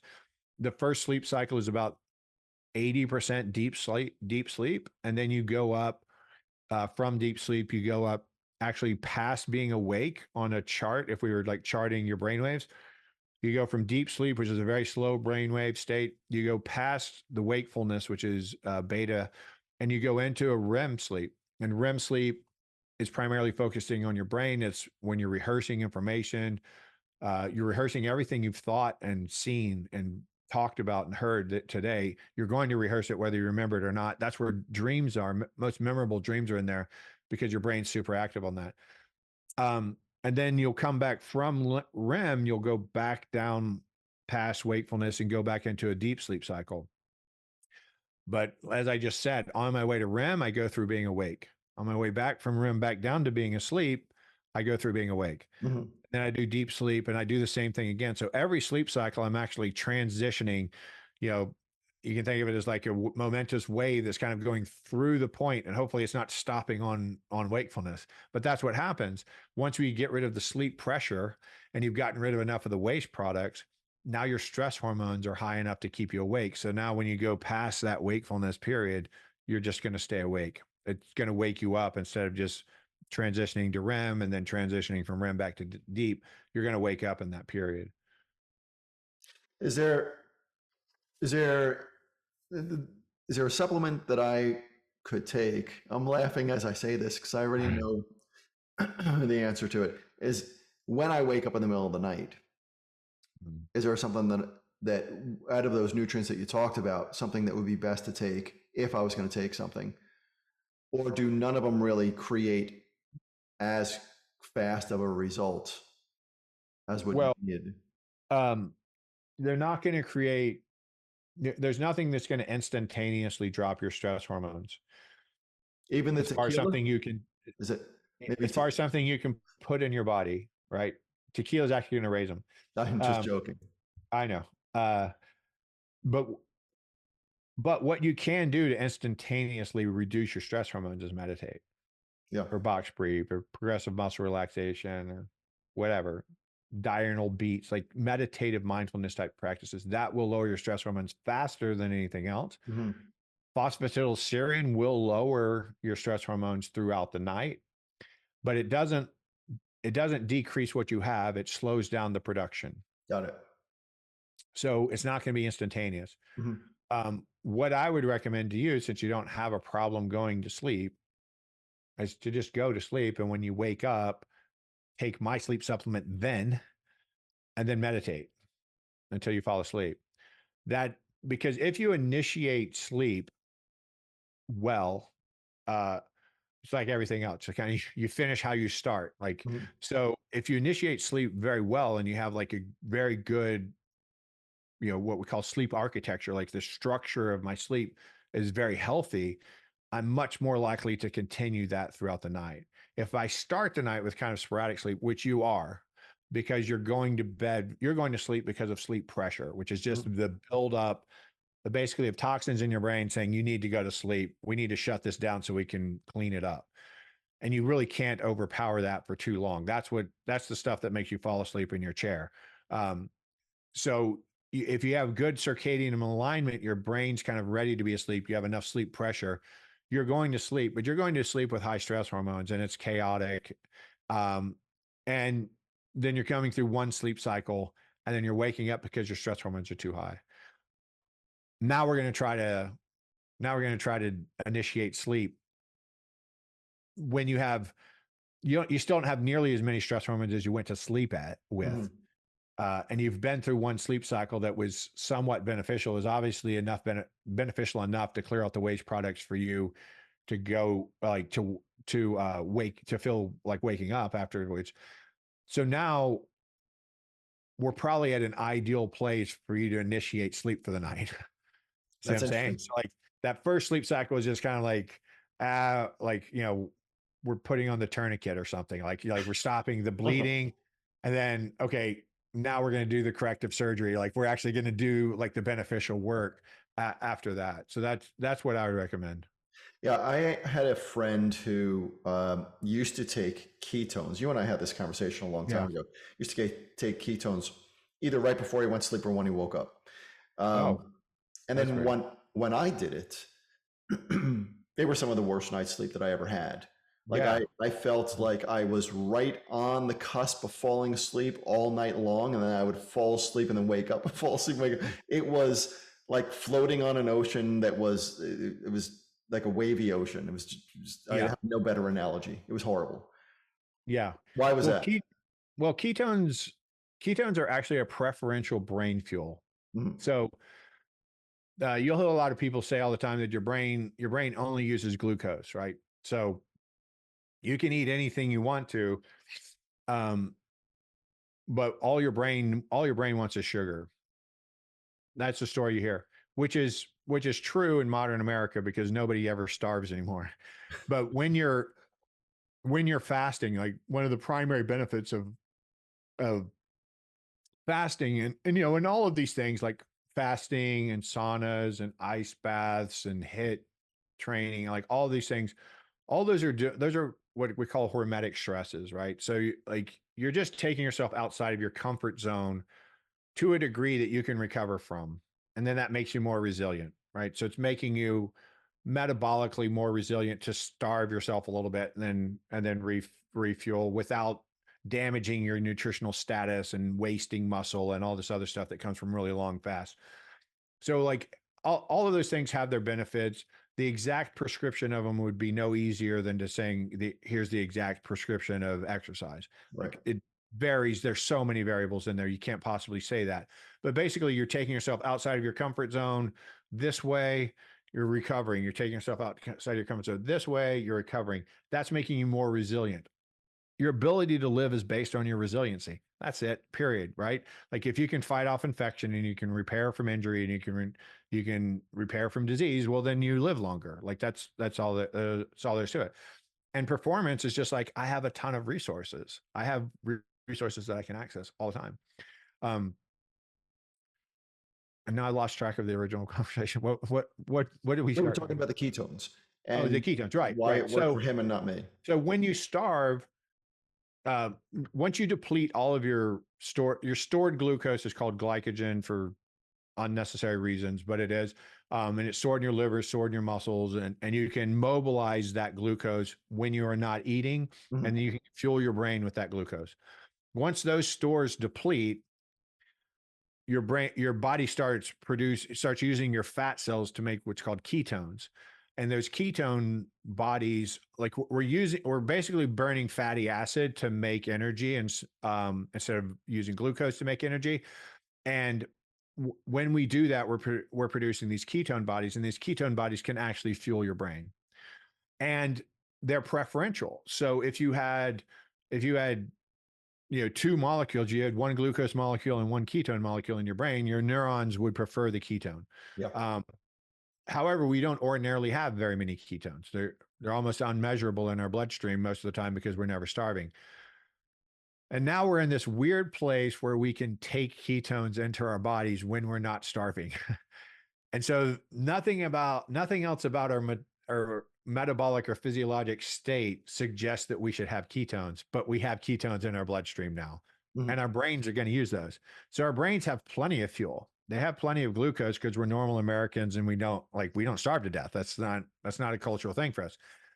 And we're adding this additional fuel source to our brain. So now our brains are just going to take up this ketone, which is like a preferential fuel. It's more energetic. And so your brain feels better. And then it's actually an anti-inflammatory state as well. So It just activates, it basically just activates your brain. It makes it harder for you to slow your brain down, which needs to happen for you to be asleep. So why was it working for for this other guy? I have no idea. There's always there's always paradoxical responders to everything. Yeah, And that's interesting. I have no idea. I mean, Okay. maybe his sleep was going to be reasonably good either way, and it's a placebo of Well, this is a person who takes a lot of stimulants during the day.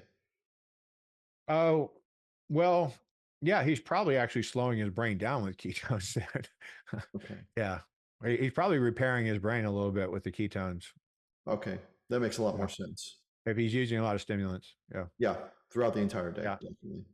Yeah. Um, okay, so listen, I've got one. I want to wrap this up with one big question that kind of sums up everything that we're talking about. And I know the first part of the answer is going to be sleep. So, but we spent a lot of good time on that. What are the key habits of a successful CEO that they could implement for sustained peak performance? And yes, definitely, we're starting at nighttime with sleep, but after that, Okay. peak performance for a busy, successful CEO. Well, I mean, again, like the peak performance is going to come from living the closest to your optimal lifestyle that you can. So you're already sleeping well. You need a daily activities, preferably early in the morning. Early in the morning, doing something like some bright light therapy, or if it's sunny where you live, you just go outside, you get a little bit of activity. You don't necessarily need to work out, but you need to increase activities. Increasing those activities are going to increase your stress hormones in a productive way, like your stress hormones. Um, start going up as soon as you wake up anyway. But when you go into bright light and activities, you'll those will come up a little steeper. It's not going to necessarily make you produce more cortisol throughout the day, but um, it's going to make your peak production earlier in the day, which is going to make you feel more awake earlier in the day. The unfortunate reality is the longer we're awake, the worse we perform. That's just the way it is. Like it does. Like there's no way around that. However, um, we're progressively performing better as our cortisol levels are coming up. So when I say that, I would say like at the same level of cortisol, we would perform worse later in the day than we would early in the day, just because we have more resources, right? Like we're more rested, more rejuvenated, ready to work. And so our stress hormones are going to peak somewhere between 3 to 5 p.m. That's like where 98% of all world's records are set, because that's where people are like physiologically peaked. And then it's going to start getting worse past that. So I'll throw sort of a backhanded way of saying this. And one of the best things for peak performance is to not try to stimulate yourself past that point. So use your normal physiology and try to optimize that normal physiology. So things like exercise in the morning, increase heart rate, increase, increase uh,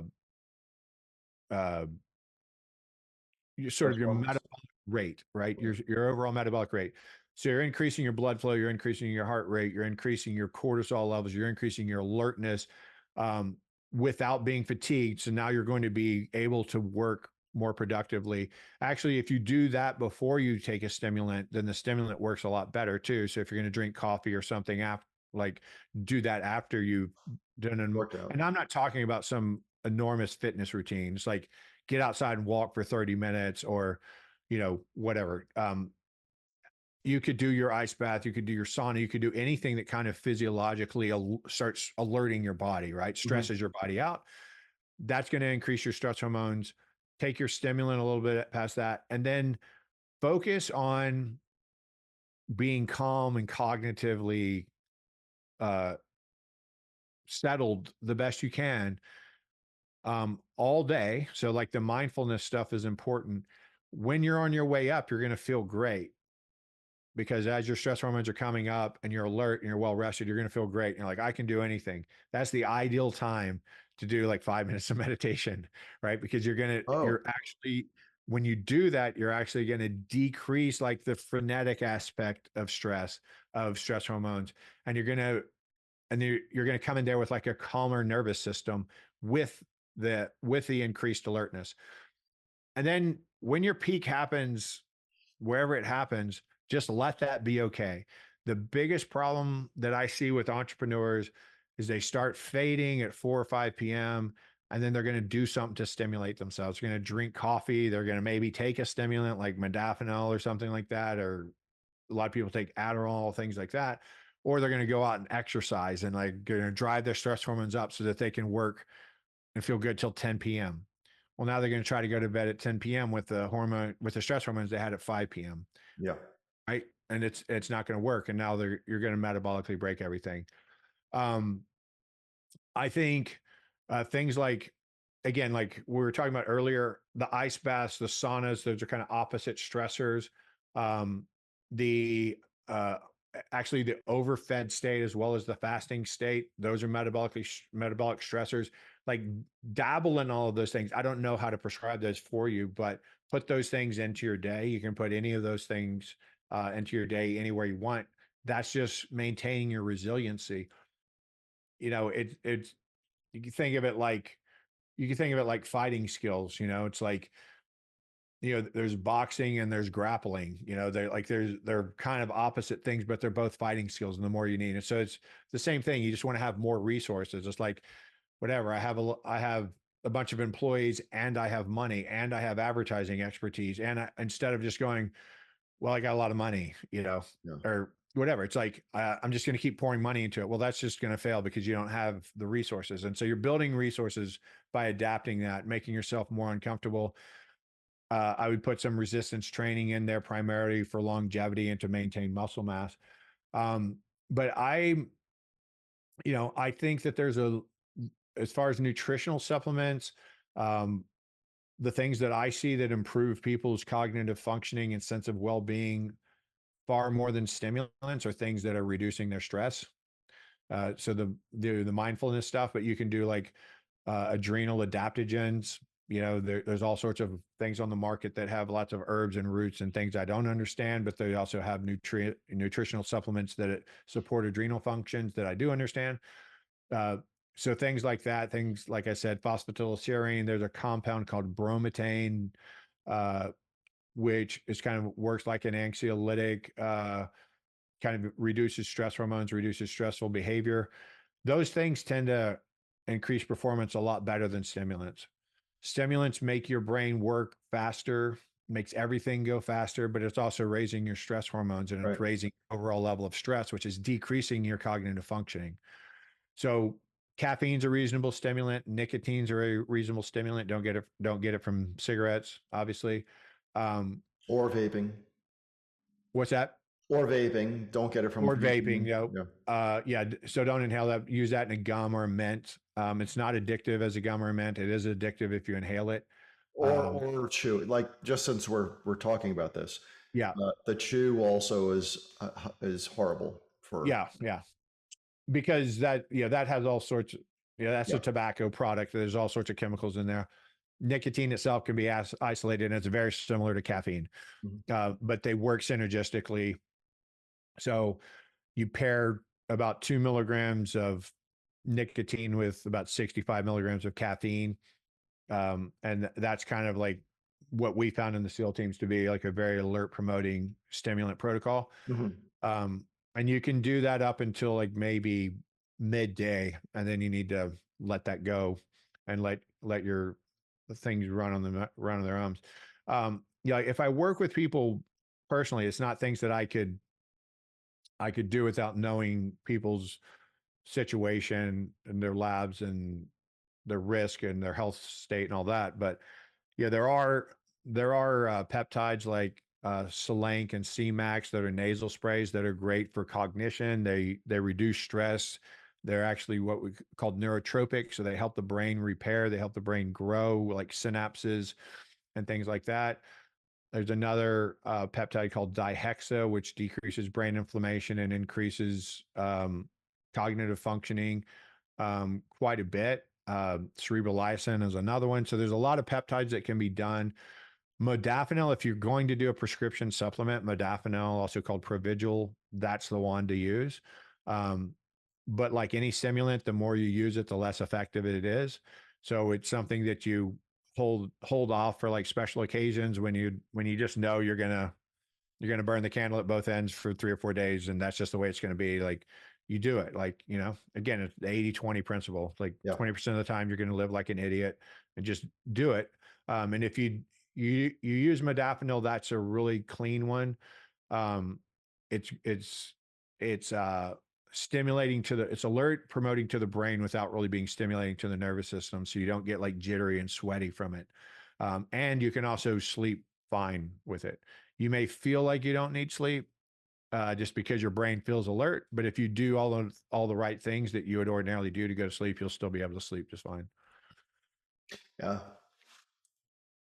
That last section was extremely eye-opening. But I'll tell you what I got, what I really jazzed out the most about was meditate after a workout before work. So I work out every morning. Yeah. As you know, we've talked about this in the past. I'll wake up and I'll do an ice bath. I'll work out and then do a sauna, have breakfast, and get to work. But to do a meditation right after that, I would have never done it, because that's when I'm like, I'm raring to go and I don't want to slow down. And I want to get into the office and I want to start my team meetings and I want to get, excited Right. about all that kind of stuff.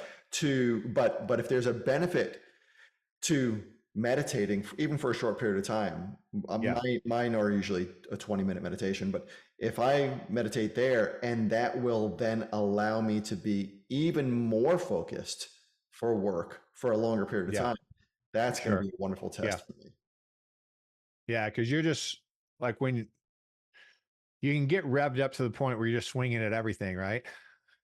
I don't know what that And this feels is like. just, I and don't know this what is that just, means. and then you're just like, okay, whoa, let's Yeah. focus. Right. And that meditation kind of brings all of that frenetic energy back to like a really calm, focused place to put it. Yeah, that's exciting. Kirk, Like a man, this much was wonderful. cognitive direction of that energy is what you're doing. Yeah, Yeah. exactly. I love it. Yeah. I'll let you know how it works.